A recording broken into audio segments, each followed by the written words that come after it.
الحمدللہ رب العالمین والصلاۃ والسلام علی سیدنا المرسلین اما بعد۔ قرآن عربی سیکھے آسان اور تیز رفتار طریقے سے لیول 3 جس کا دوسرا سبق ہم آج پڑھنے جا رہے ہیں، جس میں جملہ اسمیہ اور جملہ فعلیہ یعنی جملہ کی اقسام پڑھیں گے۔ اس سے پہلے سبق میں ہم نے لفظ، اس کی اقسام، پھر اس کے بعد مرکب کی اقسام، مرکب ناقص پڑھا ہے۔ ایک دفعہ دیکھ لیتے ہیں کہ پچھلے سبق میں ہم نے کیا پڑھا ہے۔ پچھلے سبق میں ہم نے مفرد پڑھا ہے، مفرد کی تینوں اقسام پڑھی ہیں، یعنی مفرد کے نام بھی ہے کہ مفرد کو لفظ بھی کہتے ہیں، کلمہ بھی کہتے ہیں۔ یہ تین نام ہیں، مفرد، لفظ، کلمہ۔ پھر اس کی تین قسمیں پڑھی ہیں۔ پھر اس کے بعد مرکب ہم نے پڑھا ہے کہ مرکب جو دو یا دو سے زیادہ الفاظ سے بنایا جائے۔ پھر اس کی مثالیں بھی دی ہیں، فعل سے بھی ہو سکتا ہے، اسم سے بھی ہو سکتا ہے۔ اور پھر مرکب کو ہم نے دو حصوں میں تقسیم کیا، ناقص اور تام۔ پھر ناقص کو بھی آگے ہم نے دو حصوں میں تقسیم کیا، دو نہیں بلکہ ہم نے اس کی قسمیں تو بہت تھی، لیکن جن میں سے دو کو ہم نے تفصیل سے پڑھا، مرکب اضافی، مرکب توصیفی، مرکب نائی، مرکب منصرف وغیرہ، وہ بھی اس کے ساتھ ہی، لیکن اہم یہ دونوں چیزیں۔ مرکب تام وہ جملہ کہ جب بات کرنے والا بات کرے تو دوسرے کو اس سے بات کو سمجھ لے، اس کو سمجھ میں آ جائے، تو یہ مکمل جملہ ہو جاتا ہے۔ مکمل جملہ مرکب تام جملہ اس کو کہتے ہیں۔ پھر اس کی دو قسمیں اسمی اور فعلیہ۔ تو آج گویا کہ ہم پڑھیں گے مرکب تام کی اقسام۔ مرکب تام کی اقسام آج کے سبق میں ہم پڑھیں گے۔ مرکب کی دو قسمیں اضافی، توصیفی پڑھ چکے ہیں ہم، اور اس کے اندر اب کچھ پرانی آیات ہیں جس میں جو مرکب اضافی اور توصیفی سے متعلق کچھ مثالیں دی گئی ہیں۔ مضاف مضاف الیہ اور موصوف صفت کو پہچانیے اور ترجمہ کو عکس کیجیے۔ ترجمہ کرنا یہ بھی آپ کی ذمہ داری میں اب شامل ہے۔ موصوف صفت اور مضاف مضاف الیہ کی مثال، فیہ آیات بینات، اس میں نشانیاں کلی۔ آیات بینات یہ موصوف صفت ہے یا مضاف مضاف الیہ ہے، وہ سے دیکھیے گا۔ مقام ابراہیم، اور ابراہیم علیہ السلام کی جائے قیام ہے۔ اب یہ مضاف مضاف الیہ ہے، تو کیسے آپ نے پہچانا اس کو؟ اس کی علامات میں سے ہیں، اور اس کی علامات میں سے تو یہ تھا مرکب توصیفی کی جو چار چیزوں میں اس کا بیک وقت اتفاق اور یکسانیت ہونا ضروری ہے۔ اس میں معرفہ نکرہ تھا، دونوں نکرہ ہیں، مذکر مؤنث دونوں مؤنث ہیں۔ اس کے علاوہ تیسری چیز تھی افراد تثنیہ جمع دونوں جمع ہیں۔ چوتھی چیز تھی کہ اعراب ان کا ایک ہو۔ یہ سب چیزیں ایک ہیں۔ اضافت کے اندر یہ تھا کہ مضاف پر الف لام اور تنوین نہیں آئے گی، بالکل ٹھیک ہے۔ مضاف الیہ کے بارے میں کہا تھا کہ اس کے نیچے زیر ہوگی، لیکن یہاں زیر نہیں ہے، بڑی پرابلم۔ اور وجہ یہ ہے کہ کچھ الفاظ ایسے ہوتے ہیں جن پر کبھی زیر نہیں آتی اور تنوین بھی نہیں آتی۔ وہ ان کی بہت سی اقسام میں سے ایک قسم یہ کہ وہ الفاظ جو اصلاً غیر عربی تھے، یعنی اصلاً عربی زبان کے نہیں ہیں، جب ان کو عربی زبان میں استعمال کیا جاتا ہے اور وہ نام بھی ہو کسی کا، تو صورت کے ان پر تنوین اور زیر نہیں آتی۔ تو ابراہیم بھی انہی ناموں میں سے ہے، یہ عربی زبان کا لفظ نہیں، یہ عبرانی زبان کا لفظ ہے۔ اس طرح اسماعیل یہ بھی عبرانی زبان کے الفاظ ہیں، غیر عربی لفظ ہیں، تو عربی میں جب ان کو استعمال کیا گیا اور یہ نام بھی ہے، تو دو وجہ کی وجہ سے اب ان پر تنوین اور زیر نہیں آئے گی، تو یہ زبر جو ہے زیر کے قائم مقام ہے۔ فی آیات بینات مقام ابراہیم، مضاف مضاف الیہ کہ ان الذین آمنوا وہاجروا وجاہدوا باموالہم وانفسہم فی سبیل اللہ۔ اموال مضاف ہم ضمیر مضاف الیہ، انفس مضاف ہم ضمیر مضاف الیہ، سبیل اللہ مضاف مضاف الیہ۔ فی، اب یہاں ایک نقطے کے ساتھ یہ مثالیں آئی ہیں۔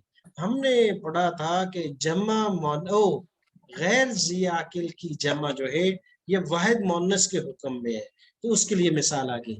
موصوف سے اس کو پہچانا، فیہ سرر مرفوعۃ واکواب موضوعۃ ونمارق مصفوفۃ وزرابی مبثوثۃ، اور سے دکھے گا۔ قاعدہ ہم نے یہ پڑھا تھا ایک اس کے ضمن میں موصوف کے اور اس کے کہ جو جمع غیر ذی عاقل کی ہوتی ہے اس کو واحد مؤنث کا حکم دیا جاتا ہے، گویا کہ سنگولر مؤنث کا لفظ ہے حکم۔ اب اس کے لیے مثال آ گئی، سرر، یہ سریر کی جمع ہے۔ سریر کہتے ہیں ایک تخت کو، ایک چارپائی کو۔ اور سرور کتب کی طرح، کتاب کی جمع جس طرح کتب آتی ہے، سریر کی جمع بھی سرور آئی ہے، اور یہ جمع ہے لیکن غیر ذی عقل کی، کیونکہ چارپائی کی یا تخت کی کوئی عقل نہیں ہے، لہٰذا یہ جمع ہونے کے باوجود واحد مؤنث کے حکم میں ہے، اسی لیے اس کی صرف واحد مؤنث لائے ہیں۔ تو اشکال یہ ہو سکتا تھا کہ ہم نے تو کہا تھا موصوف میں 4 چیزوں میں مطابقت ہوگی، مذکر مؤنث میں، یہاں یہ مذکر نظر آ رہا ہے اور یہ مؤنث ہے۔ دوسری تھی افراد تثنیہ جمع میں، یہ تو جمع ہے اور یہ واحد ہے، تو بڑا مسئلہ تھا۔ تو کلیئر ہو گئی یہ بات کہ 4 چیزوں میں ہے، معرفہ نکرہ، مذکر مؤنث، واحد تثنیہ جمع اور اعراب۔ تو اس میں سے 2 چیزوں میں جو نظر نہیں آ رہی تھی اس کی وجہ تھی یہ جمع ہے لیکن واحد مؤنث کے حکم میں ہے، لہٰذا اس لیے مرفوعاتن واحد مؤنث اس کی صرف لائے ہیں۔ دوسرا یہ مذکر ہے لیکن صرف مؤنث ہے، کہا نہیں، یہ مذکر ہونے کے باوجود جمع ہونے کی وجہ سے واحد مؤنث کے حکم میں ہے، تو اس لیے وہ 2 قاعدے مذکر مؤنث والا اور افراد تثنیہ جمع یعنی سنگولر ڈیول اور پلورل میں ایک جیسے ہونے کے، وہ دونوں چیزیں اب یہاں سکپ کریں گے۔ وہ اقواب موضوع، اقواب کوبن کی جمع ہے۔ اب کوب دیکھتے ہیں پیالہ، یہ ذی عقل ہے غیر ذی عقل ہے، تو دیکھا پیالے میں تو کسی قسم کی عقل نہیں ہے، لہٰذا یہ غیر ذی عقل شمار ہوا اور پھر یہ واحد مؤنث کے حکم میں ہوا، اس لیے موضوعاتن اس سے مفعول واحد مؤنث کا صیغہ لائے۔ وَنَمَارِقُ مَصْفُوفَةٌ، تکیے عقل سے خالی ہیں، یہ آری ہیں، اس لیے جمع ہونے کے باوجود، مذکر ہونے کے باوجود واحد مؤنث کا حکم لگا کے مصفوفتن واحد سنگولر، وزرابی مبثوثہ، سیم ان چاروں میں ہے۔ تو چاروں کے اندر کیونکہ جمع غیر ذی عقل کی ہے، لہذا واحد تثنیہ جمع میں جو مطابقت ہے وہ بھی ختم ہو گئی، مذکر مؤنث کی مطابقت بھی ختم ہو گئی۔ مضاف الیہ اور موصوف سے پہچان، وسقاهم ربهم شرابا طهورا، ربهم مضاف الیہ کی مثال، شرابا طہورا پاک شراب، موصوف سے ہیں۔ ادو الی عباد اللہ، حوالے کرو میری طرف عباد اللہ کے بندے، انی لکم رسول امین، تو یہ اضافت کی مثال ہے اور رسول امین موصوف سے کی مثال۔ اب آگے ہمارا جملہ مرکب تام، تو یہاں ہمارا جہاں سے سبق شروع ہو رہا ہے ہم تھوڑا سا اس سے پیچھے جاتے ہیں، ایک سٹیپ پیچھے جاتے ہیں۔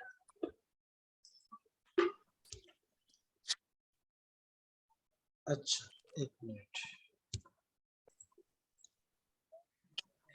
اچھا سب سے پہلے کہ ہم جملہ خبریہ کی اقسام کی طرف جائیں، جملہ اسمیہ اور جملہ فعلیہ پڑھیں، اس سے پہلے ہم جملے کی اقسام ٹوٹل پڑھ لیتے ہیں۔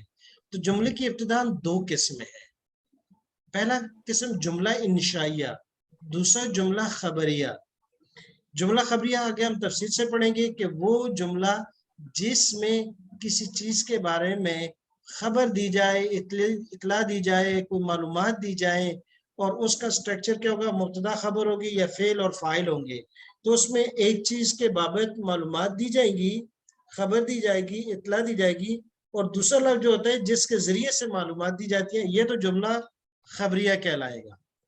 پھر اس کے آگے 2 قسمیں، اور ایک جملہ انشائیہ ہے جس میں کسی کے متعلق خبر نہیں دی جاتی، معلومات نہیں دی جاتی، کوئی اطلاعات، کوئی انفارمیشن نہیں ہوتی، بلکہ ادھر کسی نئی چیز کی انشاء کی جاتی ہے، ایجاد کیا جاتا ہے، یا تو فعل کا ایجاد ہوگا یا کسی اور چیز کا ایجاد ہوگا، وہاں انشاء ہوگی، پیدا کی جائے گی کوئی نئی چیز، نہ کہ اطلاع ہوگی، تو اس کو کہتے ہیں جملہ انشائیہ، جملہ انشائیہ۔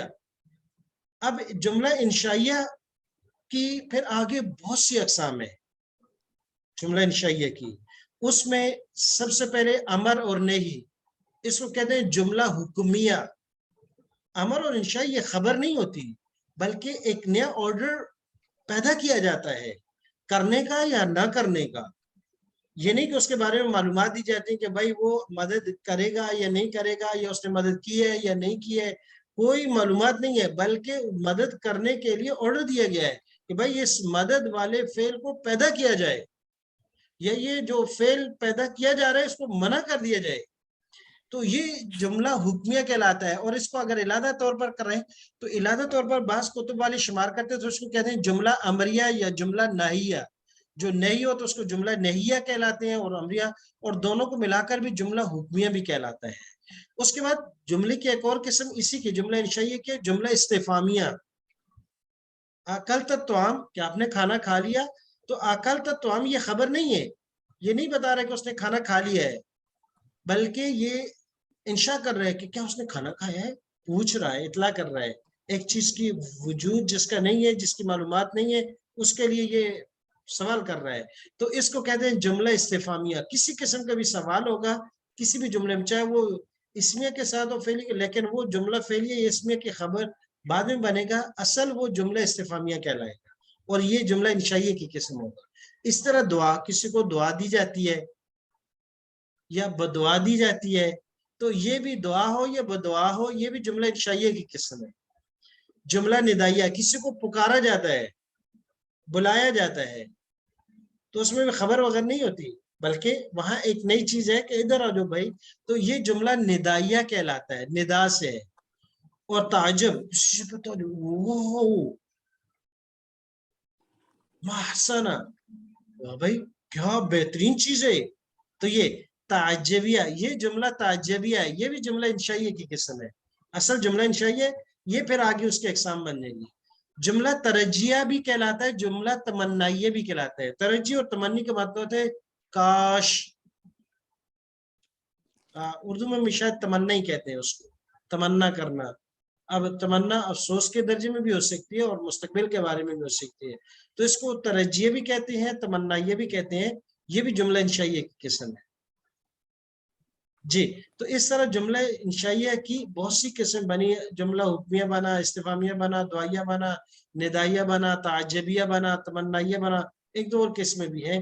تو یہ جملہ انشائیہ، اور اس کے اندر صرف کسی فعل کی نئی ایجاد یا کام کی ایجاد کی طرف ہوتے ہیں، پیدا کیا جاتا ہے، نہ کہ خبر اور اطلاع ہوتی ہے. تو ہمارا جو ہے یعنی کیونکہ اس میں کوئی ڈیٹیل نہیں ہے اس جملے میں، بس اس کے نام ہے. تمنا کرنا، تعجب کرنا، کسی کو آواز دینا، یا سوال کرنا، یا دعا یا بدعا کرنا، یا کسی کام کے کرنے یا نہ کرنے کو حکم دینا، یہ تمام جملہ انشائیہ ہے. یا کسی کام پر افسوس کر دینا. جی، اب آ جاتے ہیں دوسرا جملہ خبریہ. اس کی دو قسمیں ہیں، اسمیہ خبریہ ہوگا یا فعلیہ خبریہ. اب اس کو آگے ہم وہاں تفصیل سے پڑھتے ہیں. اب آ جاتے ہیں دوسرا کہ جملہ خبریہ. جملہ خبریہ کی پھر دو قسمیں، جملہ اسمیہ خبریہ اور جملہ فعلیہ خبریہ. دونوں کی تعریف سب سے پہلے دیکھتے ہیں. جملہ اسمیہ خبریہ کسے کہیں گے؟ یعنی کیونکہ یہ اصل جملہ خبریہ کی قسم ہے، اس لیے میں نے ساتھ لگا دیا جملہ اسمیہ خبریہ، تاکہ کلیئر ہو جائے کہ یہ جملہ خبریہ کی قسم ہے. اور جملہ فعلیہ خبریہ، تاکہ یہ کلیئر ہو جائے کہ یہ جملہ خبریہ کی قسم ہے. وہ جملہ جس میں مبتدا اور خبر پائے جاتے ہوں، مبتدا اور خبر پائے جاتے ہوں. کچھ کتابوں میں اس کی تعریف وہ کر دی جاتی ہے کہ وہ جملہ جو مسند الیہ اور مسند پر مشتمل ہو، یا وہ جملہ جس کا پہلا لفظ مسند الیہ ہو اور دوسرا لفظ مسند ہو، تو اس کو بھی جملہ اسمیہ کہتے ہیں. مسند الیہ اور مسند، سند سے سین نون دال، مسند الیہ جس کی طرف کسی کی سند اور نسبت کی جائے، اور مسند وہ جس کی نسبت کی گئی ہے. مثلا اب ہمارے پاس دو لفظ ہیں، اللہ احد. اللہ احد، اللہ یہ مسند الیہ ہے، اس لیے کہ احد کی نسبت اللہ کی طرف کی گئی ہے. تو جس کی نسبت کی جائے اس کو کہتے ہیں مسند، اور جس کی طرف کی جائے اس کو کہتے ہیں مسند الیہ. جیسے ہم نے پڑھا تھا مضاف مضاف الیہ، تو وہاں تو مضاف پہلے تھا اور مضاف الیہ بعد میں، لیکن یہاں مسند الیہ پہلے ہوگا جس کی طرف نسبت کی جاتی ہے، اور مسند جس کی نسبت کی جاتی ہے وہ بعد میں ہوگا. اور دوسرے الفاظ میں اس کو مبتدا اور اس کو خبر کہتے ہیں. مبتدا یعنی وہ لفظ جس سے جملے کی ابتدا کی گئی ہے اور شان اس کی یہ تھی کہ اس سے ابتدا کی جاتی، اس کے اندر یہ صلاحیت اور استعداد اس لفظ کے اندر موجود تھی، اس کے اندر یہ پاور موجود تھی اس لفظ کے اندر کہ جملے کی ابتدا اس سے کی جائے، اس لیے اس کو کہتے ہیں مبتدا، ابتدا یبتدئ، اور احد اس کو کہتے ہیں خبر، کیونکہ اس لفظ سے اس کے متعلق ایک انفارمیشن، ایک معلومات، ایک خبر دی گئی ہے، وہ کیا ہے کہ یہ جس لفظ سے ابتدا کی گئی ہے وہ اکیلا ہے۔ دوسری مثال محمد رسول، محمد صلی اللہ علیہ وسلم رسول ہے، اس کو مسند الیہ بھی کہیں گے، اس کو مسند دوسرے الفاظ میں، اور عام طور پر اس کو مبتدا اور اس کو خبر کہتے ہیں، کیوں؟ اس سے جملے کی ابتدا کی گئی ہے اور اس لفظ میں وہ طاقت، پاور اور صلاحیت تھی کہ اس کو مبتدا بنایا جائے، پہلے لایا جائے، اور رسول یہ اس کے متعلق خبر ہے کہ یہ جو شروع میں لفظ لایا گیا ہے یہ رسول ہیں۔ اور جملہ فعلیہ وہ جملہ جس میں فعل اور فاعل پائے جاتے ہیں، اور یہ پڑھ چکے ہیں ہم فعل کی تمام اقسام، کہ چاہے فعل ماضی ہو، چاہے فعل مضارع ہو، چاہے مجرد ہو، چاہے مزید ہو، چاہے صحیح ہو، چاہے مضاف ہو، چاہے معموز ہو، لیکن فعل پہلے ہو اور بعد میں فاعل ہو۔ صدق اللہ، سچ کہا اللہ نے، فعل فاعل، قال الرسول کہا پیغمبر نے، تو آپ دیکھیں یہاں صدق کا فعل ہے اور لفظ اللہ فاعل ہے، اور یہاں قال فعل ہے اور رسول اس کا فاعل ہے۔ تو اب آتے ہیں تفصیل کی طرف، جملہ اسمیہ کی طرف۔ تو وہ جملہ جس مبتدا خبر پائے جاتے ہیں یہ جملہ اسمیہ کہلاتا ہے۔ اس کی مثال یہ ہے وہ جملہ جیسے اللہ اکبر، اللہ اس کے متعلق خبر دی گئی کہ وہ سب سے بڑا ہے، العاقبۃ انجام اچھا جو ہے للمتقین، متقین کے لیے ہوگا۔ تو یہ دو مثالیں دی کہ خبر جو ہے وہ مختلف شکلوں میں ہو سکتی ہے، یہ تو صرف اسم ہو سکتا ہے، لیکن خبر اسم بھی ہو سکتا ہے، جار مجرور بھی ہو سکتا ہے، فعل بھی ہو سکتا ہے، یہ تین چار چیزیں خبر ہو سکتی ہیں، پورا جملہ بھی خبر ہو سکتا ہے۔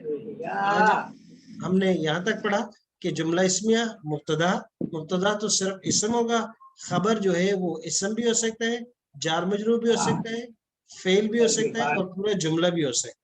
سبحانک اللہم و بحمدک و نشہد ان لا الہ الا انت نستغفرک و نتوب الیک۔ کل انشاءاللہ اس سے آگے ہم آگے پڑھیں گے اگلی کلاس میں۔ آج ٹائم ہمارا کافی ہو چکا۔